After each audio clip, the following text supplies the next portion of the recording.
El último comunicado de prensa que fue realizado precisamente por el Alto Comisionado de Derechos Humanos de la ONU fue realizado el 20 de noviembre de 2020, es decir, alrededor de 2 meses atrás.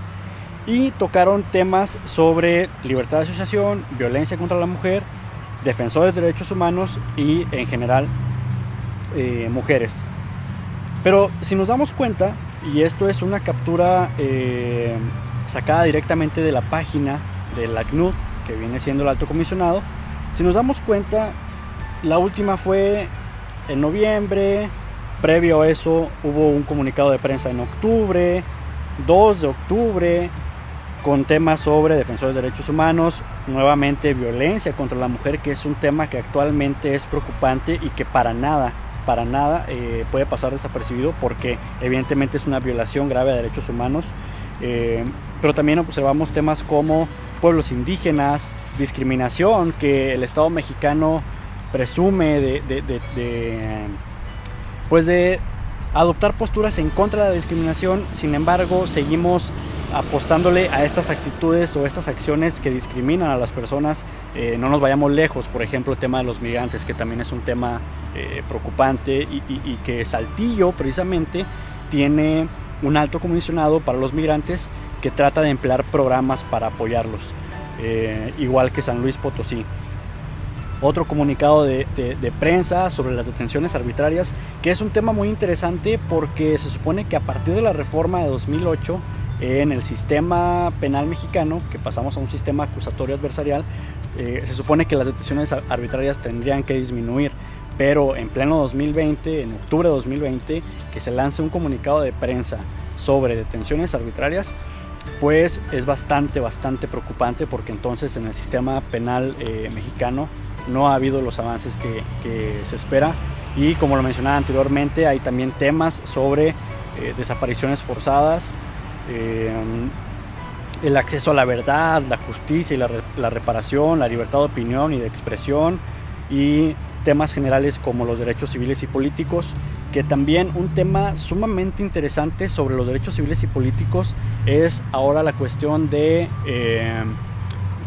el autogobierno de los pueblos indígenas, pero luego también vámonos a la paridad de género, pero también el derecho electoral y los derechos políticos como derechos humanos abarcan el acceso a estas prerrogativas para los que son reclusos, que si pierden el derecho a votar, que si los reclusos son o no fantasmas para la sociedad y que tienen derecho a participar en elecciones, que bueno, como dato interesante, a partir de la elección de 2024, todos los reclusos tendrán el acceso al voto, todos los reclusos, y precisamente en 2021 se hará un ejercicio con 1000 boletas para que sean 1000 prisioneros los que puedan votar.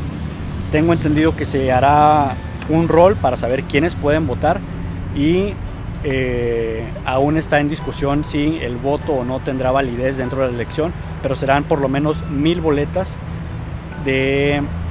llenas de votos de personas que se encuentran privadas de la libertad y que ya pasaron por un proceso judicial para estar precisamente privados de la libertad.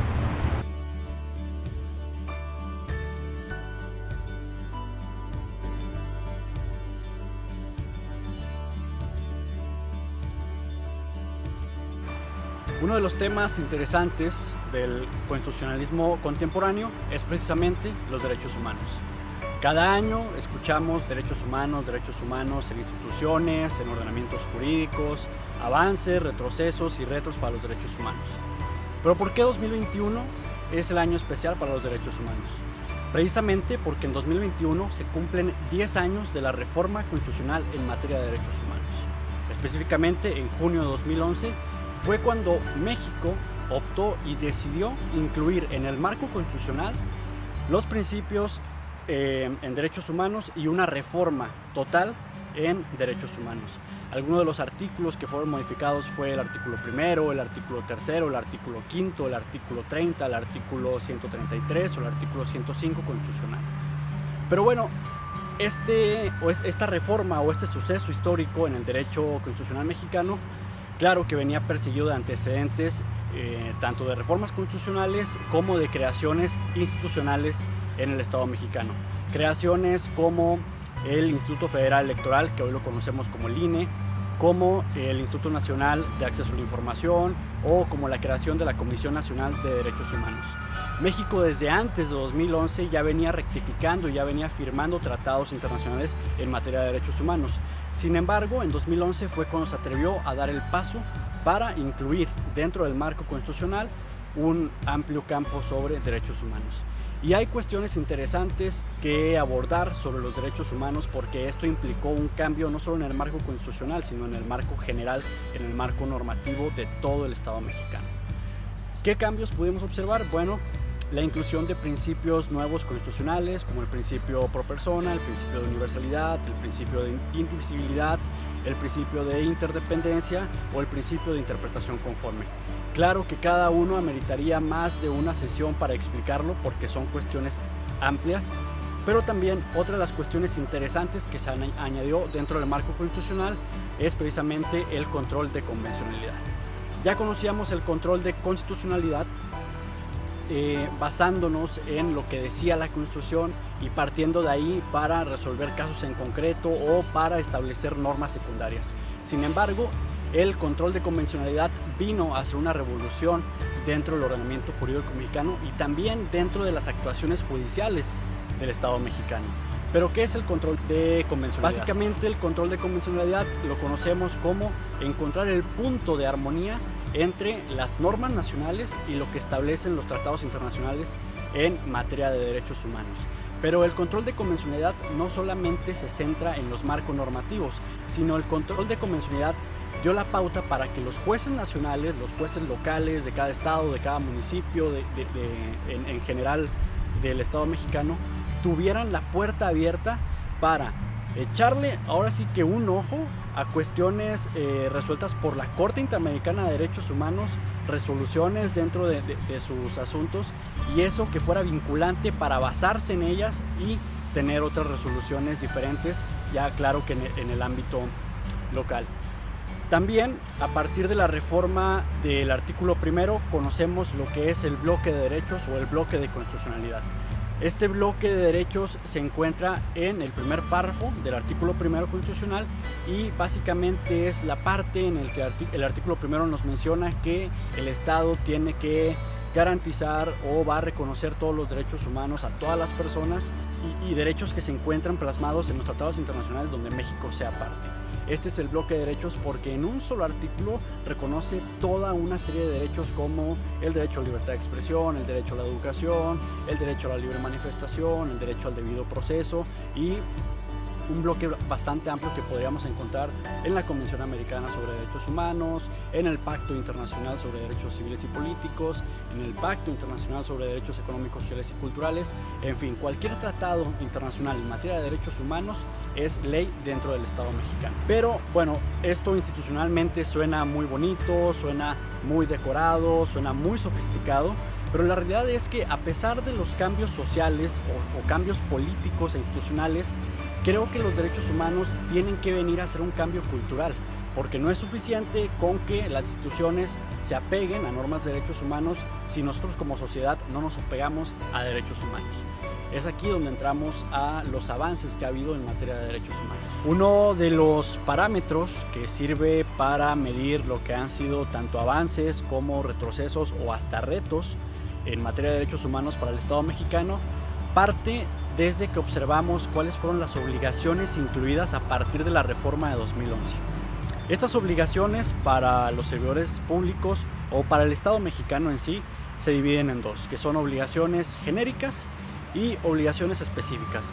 ¿Cuál es la diferencia entre obligaciones genéricas y obligaciones específicas? Bueno, que las genéricas implican que el campo está abierto a hacer un montón de acciones para garantizar estas obligaciones y las obligaciones específicas se reducen a un campo limitado. Las obligaciones genéricas son básicamente promover, proteger, garantizar y respetar los derechos humanos, mientras que las obligaciones específicas se refieren a prevenir, investigar, sancionar y reparar violaciones a derechos humanos. A partir de esto es cuando podemos medir avances o retrocesos en materia de derechos humanos del Estado mexicano. ¿Por qué? Porque a partir de esas actuaciones del sector público o de los servidores públicos podemos medir si en realidad se avanzó en materia de derechos humanos. El Plan Nacional de Desarrollo, que es presentado cada 4 años por cada ejecutivo que llega a ser titular del Estado mexicano, pues en este plan siempre se presentan resultados y también se presentan objetivos. Pero en el Plan de Desarrollo de 2013 a 2018, específicamente en los resultados de 2017, se presentó un informe de resultados detallados en materia de derechos humanos. Lo curioso es que todos los avances en materia de derechos humanos fueron a nivel institucional. No se puede establecer un parámetro para medir el avance a nivel cultural. A nivel institucional se habla de que fueron capacitados más de 30,000 servidores públicos a nivel federal en materia de derechos humanos. Asistieron a talleres, asistieron a foros, algunos hicieron el ejercicio de ver películas, de analizar canciones, de meterse a capacitaciones en materia de derechos humanos, pero esto es meramente institucional. No podemos medir el parámetro de qué o cuál ha sido el cambio cultural en materia de derechos humanos en cada una de las personas. Y entonces lo que nos podría servir o lo que podría ser una gran iniciativa sería preguntarle a cada persona, para esa persona, qué son los derechos humanos, cómo se disfrutan los derechos humanos. ¿Realmente tenemos derechos humanos? ¿Se nos garantizan? ¿Nos protegen nuestros derechos humanos? ¿Se promueven los derechos humanos? Entonces, a partir de esto, que hasta la actualidad no existe una institución que pueda medir culturalmente el avance en derechos humanos, pero a partir de esto podríamos empezar a medir los avances reales, los avances que son palpables, los que materialmente podemos notar con los 5 sentidos, pues. Pero también estos informes institucionales nos sirven bastante porque medimos a partir de la actuación de los servidores públicos cuál es el avance en derechos humanos, porque hay que ser directos. A partir del servicio público o a partir que el trato tiene una persona con un servidor público, a partir de ahí podemos saber si se están vulnerando derechos humanos o si se están garantizando, promoviendo o respetando derechos humanos. Otro de los informes interesantes es el informe especializado en materia de derechos humanos que lanza la Comisión Nacional de Derechos Humanos. No se apunta tanto a lo institucional, pero sí apunta más a violaciones graves o a situaciones en las que el Estado mexicano no ha garantizado derechos humanos.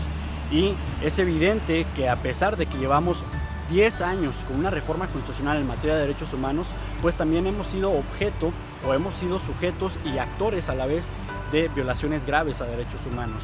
Basta decir con que hay un gran número de feminicidios al día, basta con decir que sigue el tema de las desapariciones forzadas, que sigue el tema de la trata de personas, que la libertad de expresión no es un tema que se garantice al 100% dentro del Estado mexicano, que los derechos universitarios, viéndolo desde la perspectiva del derecho a la educación como un derecho humano, pues los derechos universitarios no están siendo 100% garantizados a pesar de que el Estado mexicano está dando uno de sus mayores esfuerzos. También, pasando ya al tema de los retos en materia de derechos humanos, estaría interesante que visitemos todos la página del Alto Comisionado de las Naciones Unidas en materia de derechos humanos, específicamente en el país pues de México, en donde podemos observar que mes con mes salen comunicados de prensa, recomendaciones para el Estado mexicano sobre diferentes temáticas como precisamente el respeto a los derechos de las mujeres, la defensa para los defensores de derechos humanos, la garantía de la libertad de expresión, los esfuerzos para garantizar el derecho a la alimentación como un derecho totalmente fundamental para el desarrollo de la personalidad de todas las personas.